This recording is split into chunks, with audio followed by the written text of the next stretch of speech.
I don't know how many of you caught the Bill Nye versus Ken Ham evolution versus creation thing earlier this month, in which a man of faith squared off against a man of science to try and determine once and for all whether centuries of gradual advancement in human knowledge and years of painstaking scientific research could possibly trump two naked people, a fruit of some kind, and a talking snake.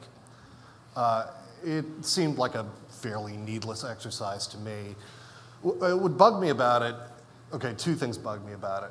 One is that 90-something years after the Scopes monkey trial and 50-something years after Spencer Tracy told that guy on the witness stand to get a grip already, this stuff is apparently still open to debate.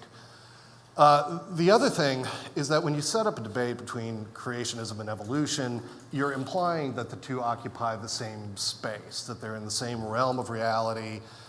And of course, creationism and evolution is nothing like that. One is a matter of faith, and the other is a matter of scientific fact. I caught myself. I was going to say scientific fact, and of course, as we all know, evolution is merely a theory, like gravity. But of course there was no way you were going to have a winner. I mean, you don't win an argument against the talking snake. You just smile and go home and pour yourself a stiff one. But it's troubling to me because this is not about evolution versus creationism per se. It's about thinking. What the Nye-Ham debate indicated to me is something that I've kind of noticed over the past 15 years or so, especially, and in public life. The rise of what you might call a kind of a faith-based reality in which the principles and the mechanism of faith or belief is applied in public life, not just to spiritual and personal matters, but to everything, economics, public policy, the environment, fuel efficiency, criminal justice, you name it. Of course, anybody can believe anything he or she wants to believe. But when those beliefs start to seep into public policy is when I begin to get a little bit of a problem. The guy who is in charge of the state agency that oversees oil and gas drilling is on record as saying that he believes that petroleum may be a renewable resource. Despite the fact that 39 out of 40 published climate researchers say not only that global warming is real, but that humans are contributing to it, 37% of the American people believe global warming is a hoax. 13% of the American people, voters anyway, believe that there is such an entity as the Antichrist and that his name is Barack Obama. Now, you may sense perhaps a partisan lean in my examples. That is neither my intent nor my fault. Petroleum is a finite resource.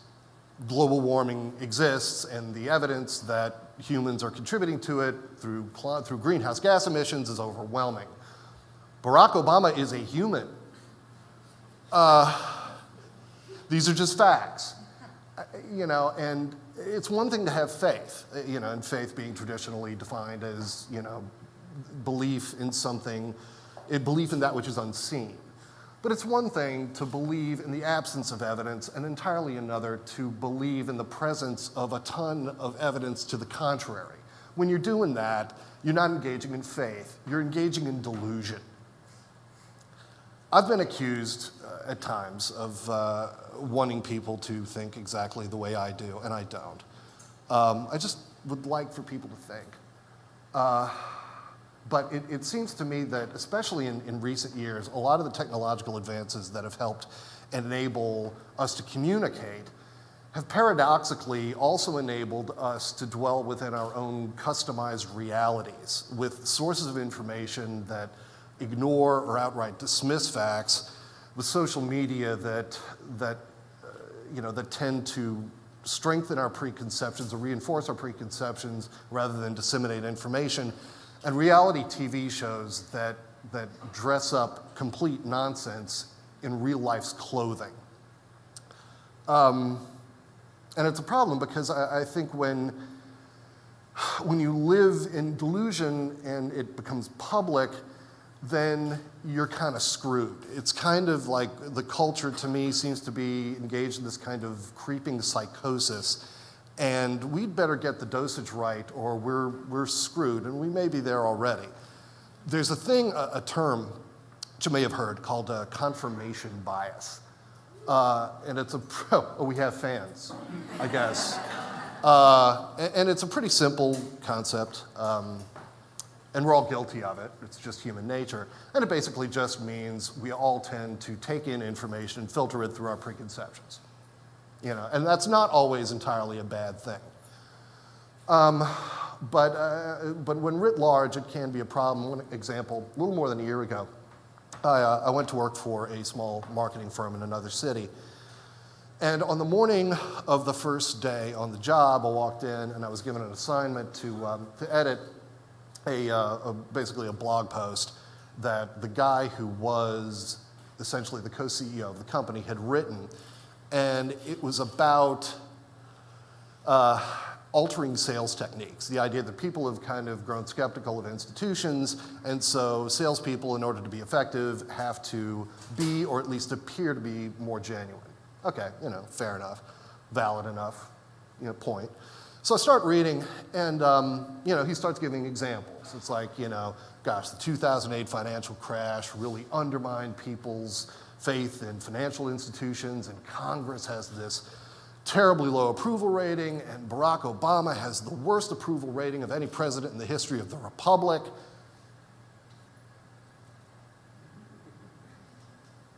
He does? Wait a minute, that can't be right. And I wasn't sure, but I thought, this was late 2011, and at the time I thought, okay, I think his approval rating is in the 40s, which is not great, and it was. In fact, it was about 42, 43%, which is not great, but can't be the lowest ever.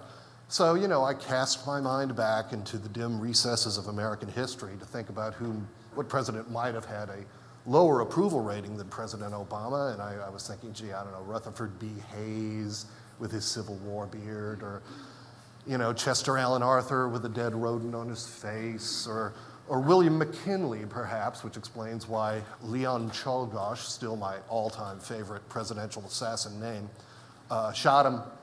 But it actually was none of these. It actually was that guy, W. How you doing, W? Yeah, all going all the way back, George W. Bush, in the fall of 2008, had an approval rating of about 22, 23%, which is historically low. And so I spoke up. I was like, excuse me, this thing you got here about Obama having the worst approval rating ever, it is not, strictly speaking, true. And to his credit, the guy was like, oh, really? That's not true? Okay, well, go ahead and take it out. But I can show you the site on the internet where I found that. I was sure he could. This did not make me feel better. And you will notice that I am back in Charlotte. And this is not a dumb guy. This is a guy who was educated, very successful in his field, but so strong was his confirmation bias, he was a hardcore Republican too. And he told me as much before I even started reading, so my antennae were up. But so strong was his confirmation bias that he just wrote that and was going to go with it. And that would have seen publication if I had not backstopped him. But again, it shows how strong confirmation bias can be and how the web, in particular, can be such an enabler of it. I mean, the web is really kind of like a reality buffet, isn't it? I mean, if you Google long and hard enough, you're going to be able to find whatever you want to see, like this thing from, obamasucks.org or wherever you got it from.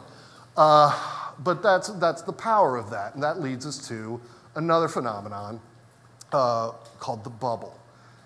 Except for some people, I think it's more like a bathysphere. You know, bathysphere, it's like that thing made of like 3-foot thick steel, and it's got a window about this big, and people take it to the bottom of the ocean to hunt for the mega squid. You know, that thing that nothing penetrates. It's distressing for me because, you know, I've worked almost my entire career as a journalist. Now, journalism is flawed. I'll be the first to admit it. They traditionally call journalism the first draft of history, and first drafts contain mistakes and they need revision. But there's an idea at the heart of it. And the idea is that if you present fairly accurate information to the people, they can use that information to inform the decisions that they make, particularly in the public sphere, and particularly at election time. But the more time I spent in the field, and really it was a specific time around the mid to late 1990s, I started to run into something weird. I was used to encountering people who were uninformed. But it was around that time that I started to encounter people who were not just uninformed, but misinformed. People who believed stuff that was not just verifiably untrue, but was just nuts. And it gobsmacked me. For example, not too long after Hurricane Katrina, which was kind of a big deal to me because I'm originally from New Orleans, I was in a cab. And the cabbie was asked, you know, naturally we're talking about Katrina, it was about a week after. And he was talking, and he seemed very excited about this theory that he had heard somewhere, that the government had deliberately undermined the levees in New Orleans because they had found a large reservoir of oil underneath the city, and they wanted to clear, this was an African-American gentleman, they wanted to clear black neighborhoods of all the houses so they could move in and begin drilling. Now, you need to think about this for, I don't know, about a second and a half before realizing that this is really pretty ridiculous, isn't it? And it seems like an awful, I mean, we're talking about people who, generally speaking, could screw up a ham sandwich. And we're talking about an amazing amount of coordination to say, you know, oh, we found oil under New Orleans, wonderful. Here's what we'll do. We will undermine the levees to the point at which they won't break immediately, but will in the event of a storm that's this strong and comes this far in, and that way it'll come in and kill 1,800 people, but that's okay. To make an omelet, you need to break eggs, and my head hurts. And it was just bizarre. And I started thinking, besides the nonsensical nature of this thing, what is it about a conspiracy theory that fills an emotional void in somebody? Like, why is it so difficult? And why put all that time and energy in even entertaining that sort of thing rather than accepting the simpler and infinitely more believable premise that the levees collapsed because the Army Corps of Engineers did a crap job on them? And, you know, I honestly don't know. Really, the only thing that I can think is that perhaps it's comforting to some people to believe that somebody is orchestrating the awful things that happen, rather than, you know, it's entirely a matter of chance or negligence, and that life is actually a good bit more random and arbitrary than we'd like to believe. But anyway, that's the power of the conspiracy theory. And you see it all the time now, you know, the 9/11 truthers, the birthers, the people who believe that the Boston Marathon bombing was a false flag operation or something like that. The folks who construct these elaborate Rube Goldberg contraptions in their heads to explain why the chicken crossed the road. When everybody knows why the chicken crossed the road, it was to distract people from Benghazi. But seriously, it comes down to an even deeper problem. When conspiracy theories take hold, and they can, it leads to all sorts of bizarre things. There was a national poll conducted last year in which 4% of American registered voters say they believe lizard people control our societies by gaining political power. There are about 146 million registered voters in the United States. 4% of that is a hair under 6 million.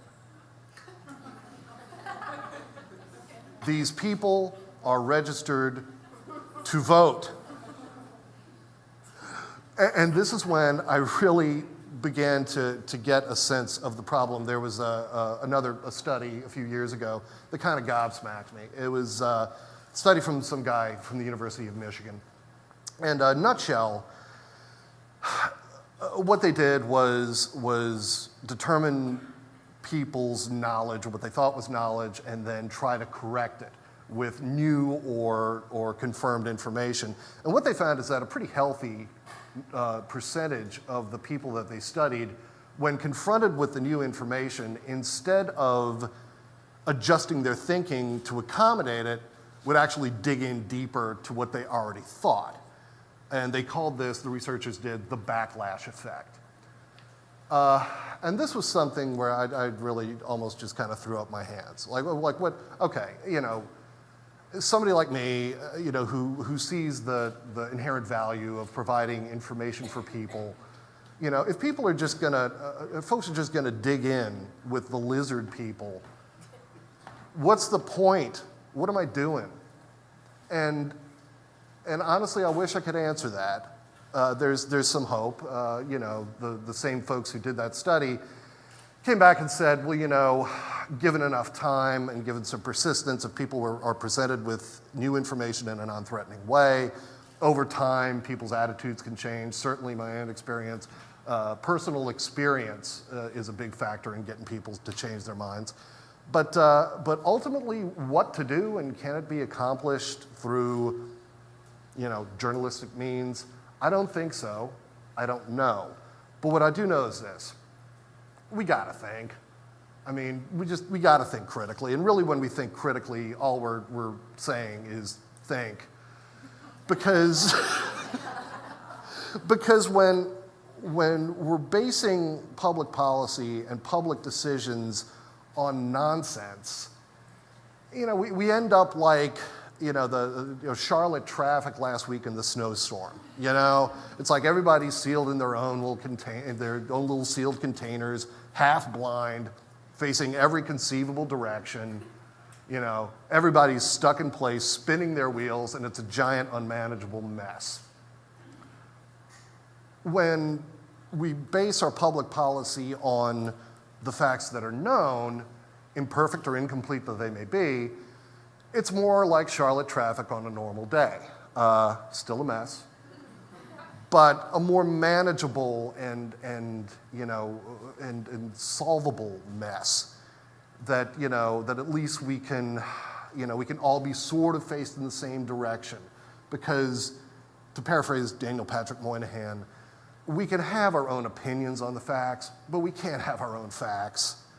When we're all headed in the same direction, at the very least, we can all get home safely, unless, of course, the lizard people jack us on the way.